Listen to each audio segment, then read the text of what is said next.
Phone tapping వివాదంపై KTR hot comments చేశారు. Tapping కేసులో అధికారులు అత్యుత్సాహం ప్రదర్శిస్తున్నారని చెప్పారు. మేము అధికారంలోకి వచ్చాక ఆ అధికారులు బలవుతారంటూ కీలకమైనటువంటి హాట్ కామెంట్ చేశారు. శుక్రవారం విచారణకు హాజరు కానున్నారు కేటీఆర్. జూబ్లీహిల్స్ పిఎస్లో కేటీఆర్ను విచారించనుంది సిట్ బృందం.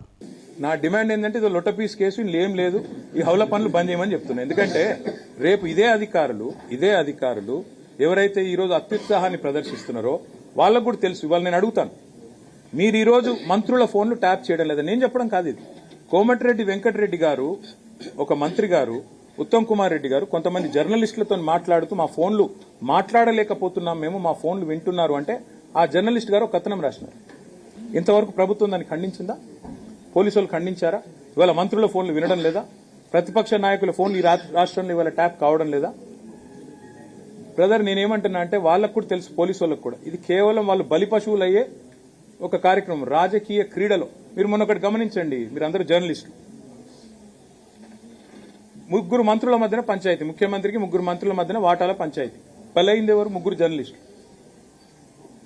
మా దొంతు రమేష్ గారు, సుధీర్ గారు, పరిపూర్ణచారి గారు మొన్న వాళ్ళు అరెస్ట్ అయింది. అసలు వాళ్ళందరూ బాగానే ఉన్నారు. అసలు కథ ఏంది? కాంగ్రెస్ పార్టీలో ఆధిపత్య పోరు, అంతర్గత పోరులో ముగ్గురు మంత్రుల మధ్యన వాటాల పంచాయతీలో ముగ్గురు జర్నలిస్టులు బలి. అదే పద్ధతుల్లో ఇప్పుడు ఈ ఫోన్ ట్యాపింగ్ వ్యవహారంలో కూడా ఈ దిక్కుమాలిన రాజకీయ క్రీడలో, ఈ వికృతమైన క్రీడలో రేపు బలు పశువులయ్యేది అధికారులు. ఎట్లయితే మన జర్నలిస్టులు బలి పశువులైనరో రేపు మళ్లీ ప్రజల ఆశీర్వాదంతో, తెలంగాణ ప్రజల దీవెనతో మళ్ళా ఖచ్చితంగా కేసీఆర్ గారు సీఎం అవుతారు. అప్పటికి మళ్ళీ మేము ఎంక్వైరీ స్టార్ట్ చేసినాం అనుకో, ఇవాళ ఏ ఫోన్లు ట్యాప్ అయినాయో మొత్తం బయటకు వస్తాయి. ఇవాళ వాళ్ళు ఏమేమి అక్రమ కార్యక్రమాలు చేస్తున్నారో అన్ని బయటకు వస్తాయి. అప్పుడు ఇదే అధికారులు ఎవరైతే ఉన్నారో వాళ్ళందరూ ఇబ్బందులు పాలవుతారు. అది వాళ్ళకు కూడా తెలుసు. అందుకే నేను అడుగుతున్నా, చెప్పమనండి వాళ్ళని. ఇవాళ ఈ రాష్ట్రంలో రేవంత్ రెడ్డి ప్రభుత్వం ఫోన్ ట్యాపింగ్ చేయడం లేదా? ఒక్క అధికారం చెప్పమండి, బయటకు వచ్చి నేను చూస్తా. ధైర్యంగా చెప్పమనండి. కేటీఆర్ హాట్ కామెంట్స్ అయితే చేశారు. దీనికి సంబంధించి ట్యాపింగ్ కేసులో అధికారుల అత్యుత్సాహానికి సంబంధించి కూడా చెప్పారు. మేము అధికారంలోకి వచ్చాక మీరు బలైపోతారు అంటూ కూడా అధికారుల్ని హెచ్చరించినటువంటి బ్రేకింగ్ న్యూస్ అయితే చూస్తాం. దీనిపై మరిన్ని అప్డేట్స్ మా కరెస్పాండెంట్ సతీష్ అందిస్తారు. సతీష్, ఏంటి కేటీఆర్ కామెంట్స్ని ఏ విధంగా చూడాలి? విచారణకి హాజరు కాబోతున్నటువంటి నేపథ్యంలో చేసినటువంటి హాట్ కామెంట్స్, అధికారుల పనితీరు లేకపోతే వారి అత్యుత్సాహానికి సంబంధించి మేము అధికారంలోకి వచ్చాక మీ పరిస్థితి ఈ విధంగా ఉంటుందని కూడా క్లారిటీ ఇచ్చినటువంటి సిచ్యువేషన్, ఎలా చూడాలంటారు వీటిని? ముఖ్యంగా మొన్న హరీష్ రావును సిట్ విచారణ తర్వాత పెద్ద ఎత్తున మళ్ళీ కేటీఆర్ కి నిన్న నోటీసులు ఇచ్చారు. ఆ నోటీసుల తర్వాత ఈ రోజు 11 గంటలకు జూబ్లీస్ పోలీస్ స్టేషన్ లో ఆయన హాజరవనున్నారు. సిట్ అధికారులంతా కూడా మొత్తం ఆయనకు సంబంధించిన ఏదైతే ఆయన మంత్రిగా చేసిన సమయంలో ఏ ఏ ఏ అధికారులకు ఫోన్ చేశారు, ఏ అధికారుల నుంచి ఏ పొలిటీషియన్స్ కి, ఏ వ్యాపారవేత్తలకి ఫోన్లు చేశారు, సో అవన్నీ కూడా మొత్తం కూడా డీటెయిల్స్ తీసుకున్నారు. ముఖ్యంగా ఈ సిఆర్పిఎఫ్ 161 కింద ఆయనను పిలుస్తా ఉన్నారు. ఈ కేసుకు సంబంధించిన లేదా ఈ కేసు గురించి తెలిసిన వాళ్లను విచారిస్తూ ఉన్నారు.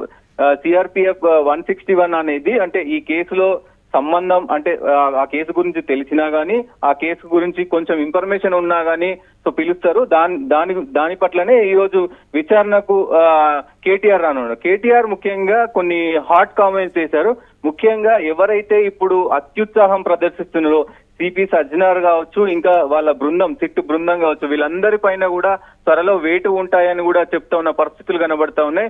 ఎందుకంటే ఇప్పుడు గతంలో ఎస్ఐబి చీఫ్ గా చేసినటువంటి ప్రభాకర్ రావు కావచ్చు, ఇంకా కొంతమంది ముఖ్య పోలీసులంతా కూడా, క్యాడర్ అంతా కూడా ఇప్పుడు ఇబ్బందుల్లో ఉంది. ప్రభాకర్ రావు ఇప్పటికే చాలా పలుమార్లు ఇప్పటికే విచారణ జరుగుతా ఉంది. సో అదే విధంగా మేము మళ్ళీ 2029 లో అధికారంలోకి వస్తే ఇప్పుడైతే ఎవరు అత్యుత్సాహాన్ని ప్రదర్శిస్తున్నటువంటి అధికారులు ఎవరైతే ఉన్నారో వాళ్ళని మేము మళ్ళీ దానిపైన చర్యలు తీసుకోవాల్సిన అవసరం అయితే ఉంటది. ఇప్పుడు మీరు అత్యుత్సాహం చూపియద్దు, మళ్ళా తర్వాత ఇబ్బంది పడొద్దు అంటూ కూడా ఆయన హెచ్చరించారు. ఇప్పటికే ఇప్పుడున్న ప్రభుత్వం కూడా మంత్రుల ఫోన్ ట్యాపింగ్ చేయట్లేదా, లేదంటే కొంతమంది అధికారుల ఫోన్లు ట్యాపింగ్ చేయట్లేదా, లేదంటే ప్రతిపక్ష నాయకుల ఫోన్లు ట్యాపింగ్ చేయట్లేదా, దానిపైన ప్రభుత్వం ఏదో ఒక నిర్ణయం చెప్పాలి అంటూ కూడా ఆయన కౌంటర్ ఇచ్చారు. అంటే ముఖ్యంగా కౌంటర్ గతంలో కూడా ఈ ఫోన్ ట్యాపింగ్ సంబంధించి పెద్ద ఎత్తున కథనాలు వచ్చినాయి. సో ఈ ఫోన్ ట్యాపింగ్ అనే వ్యవహారం ఇప్పట్లోది కాదు,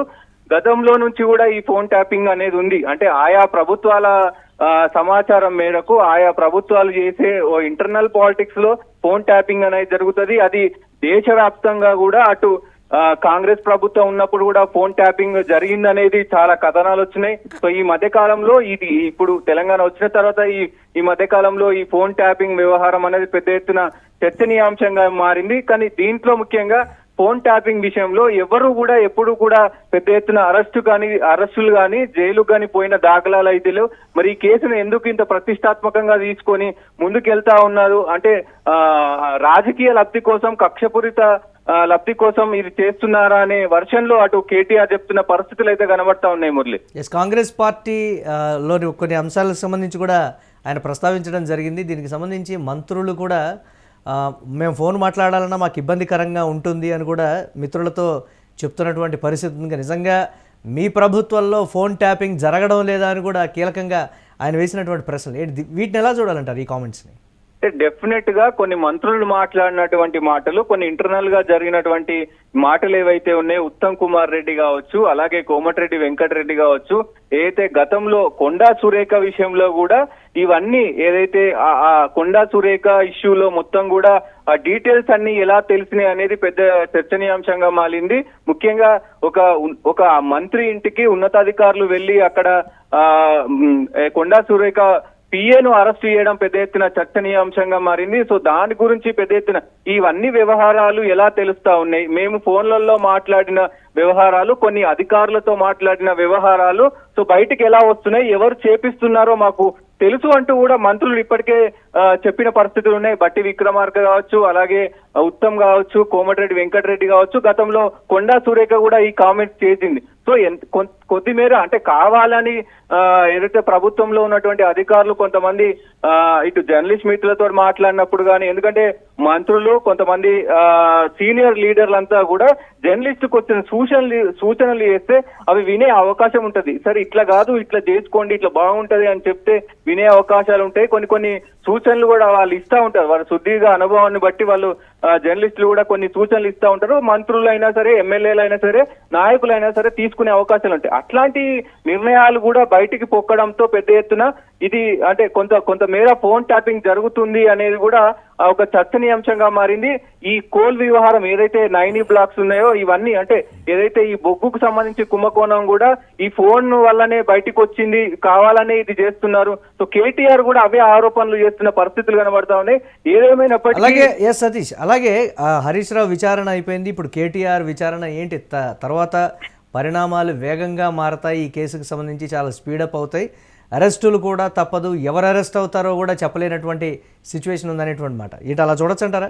ఇవాళ అసలే శుక్రవారం కాబట్టి మరో 2 రోజులు కోర్టుకి సెలవులు ఉండేటువంటి పరిస్థితులు ఉంటాయి, బెయిల్ కూడా దొరకనటువంటి సిచ్యువేషన్ కదా అనేటువంటి రకరకాల ఊహాగానాలు అయితే సోషల్ మీడియాలో అలాగే బీఆర్ఎస్ కార్యకర్తలు కూడా వ్యక్తం చేస్తున్నటువంటి సిచ్యువేషన్. అసలు అటువంటి పరిణామాలు ఉంటాయా? డెఫినెట్ గా ముఖ్యంగా ఏదైతే ఈ విచారణకు సంబంధించి ఓన్లీ విచారణకు పిలుస్తున్నారు, అరెస్టులు జరుగుతాయని ఇప్పట్లో అయితే చెప్పలేము మురళి. ముఖ్యంగా అరెస్టులకు సంబంధించి పెద్ద ఎత్తున కొన్ని వేరే సెక్షన్స్ ఉంటాయి. ఇప్పుడు ఓన్లీ ఆయన విచారణకు వచ్చేది ఈ కేసు గురించి మీకు ఏం తెలుసు, ఈ కేసులో మీరు మంత్రిగా పనిచేశారు, సో మీ మంత్రిగా పనిచేసినప్పుడు అసలు ఏం జరిగింది, ప్రభాకర్ రావుకి మీరు ఎందుకు ఫోన్ చేశారు, మీకు ప్రభాకర్ రావు ఎందుకు ఫోన్ చేశారు, సో కొంతమంది ఎస్ఐబి చీఫ్లు వీళ్ళందరూ కూడా పెద్ద ఎత్తున ఫోన్లు అంటే ఈయన మాట్లాడడం, వాళ్ళు చాటింగ్లు చేయడం ఇవన్నీ కూడా జరిగినాయి. సో అవి ఎందుకు చేయాల్సి వచ్చింది, సో ఈ పరిణామాల మీద ఇంటరాగేషన్ చేయనున్నారు. దానికి సంబంధించి కొన్ని ఏదైతే ప్రభాకర్ రావు చెప్పినటువంటి కొన్ని అంశాలు, అలాగే శ్రావణ్ రావు ఐ న్యూస్ కు సంబంధించినటువంటి శ్రావణ్ రావు చెప్పినటువంటి కొన్ని ఆధారంగా ఆయనను ఈ రోజు ప్రశ్నించనున్నారు. సో ముఖ్యంగా ఇది మరి ఒకవేళ ముందుకెళ్తే కదా, అలాగే కేసీఆర్ కూడా నోటీసులు ఇచ్చి పిలిచే అవకాశం అయితే ఉండబోవచ్చు అని కూడా తెలుస్తా ఉంది మురళి ప్రస్తుతం.